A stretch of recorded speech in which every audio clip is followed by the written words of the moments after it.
Professeur Flavien Kaboré, bonsoir. Bonsoir. Alors, on vient de voir le lancement des services du SAMU.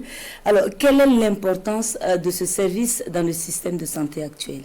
Alors, merci beaucoup, madame. Permettez-moi de vous remercier une fois de plus pour l'opportunité que vous nous donnez donc de parler du service d'aide médicale urgente Burkina. Vous saviez qu'avant l'opérationnalisation du SAMU, lorsque une personne était en situation de détresse vitale, il fallait qu'elle puisse arriver dans un centre de santé avant de pouvoir bénéficier des premiers soins médicaux. Or, vous savez que dans les problèmes d'urgence médicale, le délai de prise en charge est un facteur qui intervient dans le pronostic du malade. Avec le SAMU, nous nous projetons immédiatement dès la sollicitation sur les lieux de la sollicitation et nous commençons à soigner le patient et nous assurons également son transfert sécurisé vers la structure de santé adaptée à son état. Il faut savoir que cette prise en charge commence dès la réception de l'appel parce qu'au bout du fil, vous allez avoir un médecin régulateur qui peut commencer à prodiguer des conseils avant le déploiement de l'équipe médicale sur les lieux de la sollicitation. Et quelle est la spécificité des prestations que le SAMU offre? Alors, le SAMU offre plusieurs spécificités. Vous savez que dans le décret de création du SAMU, il y a 9 missions qui ont été assignées au SAMU. Mais je vais insister sur 4 missions.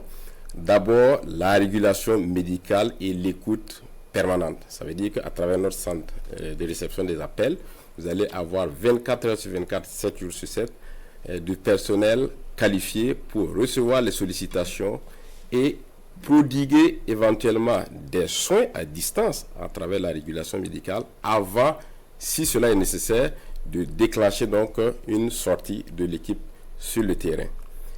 Et cela donc rentre dans le cadre donc des activités de régulation médicale.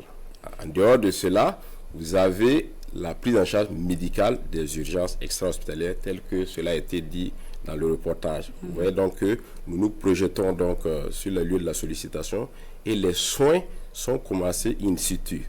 Pendant le trajet, les soins et la surveillance du patient se poursuivent et nous nous assurons de trouver la place dans la meilleure structure adaptée à l'état du patient.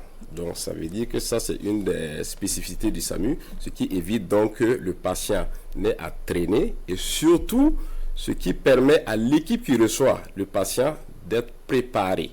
Cela donc réduit donc le temps d'attente et surtout permet une continuité des soins. Donc pour résumer, vous voyez qu'à ce niveau-là, nous avons donc une promptitude, nous avons donc une surveillance et des soins continus et ce qui donc réduit donc les différents délais de prise en charge. Alors, face à un malade, à quel moment je décide d'appeler soit les sapeurs-pompiers ou le SAMU? Comment je fais le choix ou alors je peux le faire de façon indifférenciée? Alors, ne vous inquiétez pas, vous pouvez appeler soit le 18 ou le 15. Vous savez qu'entre la Brigade nationale des sapeurs-pompiers et le SAMU, on a un partenariat et nous avons rédigé de façon consensuelle des procédures, ce qui fait que en fonction de la sollicitation, si le départ doit être effectué par la Brigade nationale des sapeurs-pompiers, nos deux centres communiquent. Ce qui fait que ce sera donc soit la BNSP ou le SAMU qui ira en fonction donc de l'appréciation de la situation. Alors donc tout ceci est coordonné. Alors par rapport au coût également, vous avez évoqué le fait que les tarifs pouvaient aller de 7 000 à 10 000 selon. Alors, les tarifs, je vais préciser une fois de plus que pour ce qui est des interventions d'urgence, lorsque vous nous appelez donc sur le 15 pour une situation d'urgence, ces soins sont gratuits. Maintenant, lorsque c'est une situation de transport secondaire, ça veut dire que le patient est déjà pris en charge dans une structure.